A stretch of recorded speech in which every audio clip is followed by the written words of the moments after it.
கோவை கணபதி பகுதியில் கோவை மக்கள் நல்லுறவு நலச்சங்கத்தின் 11ஆம் ஆண்டு துவக்க விழா மற்றும் சமூக ஆர்வலர்கள் தன்னார்வலர்களுக்கு அவர்களின் சேவையை பாராட்டி விருதுகள் வழங்கும் விழா நிகழ்ச்சி நடைபெற்றது.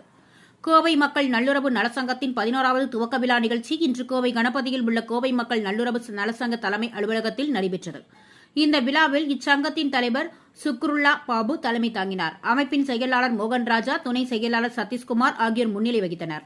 இதனைத் தொடர்ந்து சமூக பணிகளை முன்னெடுத்து வரும் பல்வேறு அமைப்புகள் மற்றும் தன்னார்வலர்கள் மற்றும் சமூக ஆர்வலர்களின் சேவையை பாராட்டி சான்றிதழ்கள் மற்றும் விருதுகள் வழங்கப்பட்டது.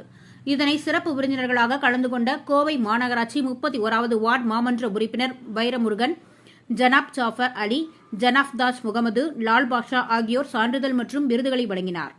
இந்த நிகழ்ச்சியில் அமைப்பின் துணைத் தலைவர் விஜய் விநாயக், அப்துல் ரஹ்மான் உள்ளிட்ட பலர் கலந்து கொண்டனர் என்பது குறிப்பிடத்தக்கது.